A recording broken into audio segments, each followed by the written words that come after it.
عبس وتولى أن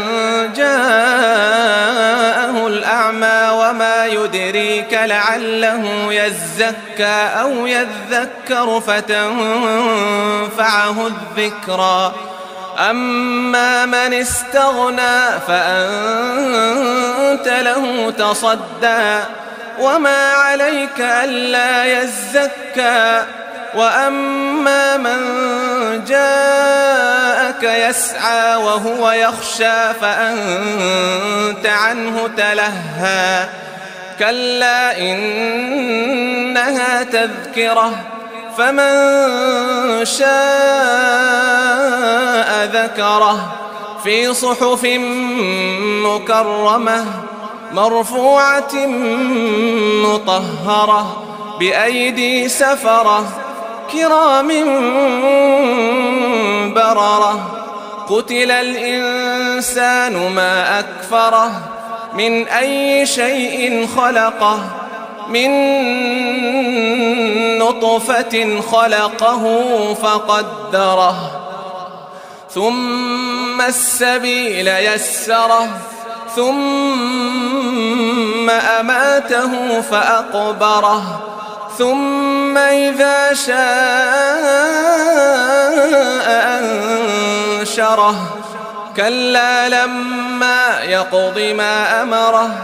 فلينظر الإنسان إلى طعامه أنا صببنا الماء صبا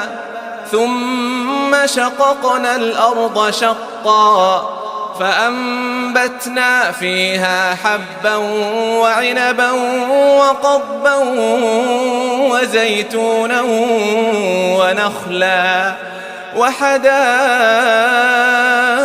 غلبا وفاكهة وأبا متاعا لكم ولأنعامكم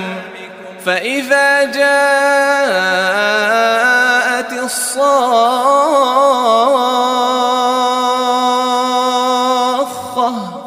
يوم يفر المرء من أخيه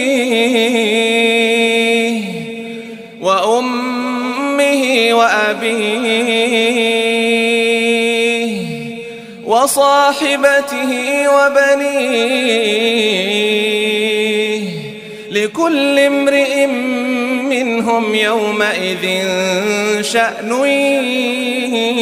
يغنيه وجوه يومئذ مسفرة ضاحكة مستبشرة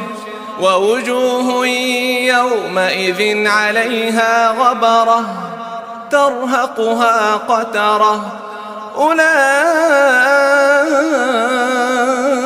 هم الكفرة الفجرة.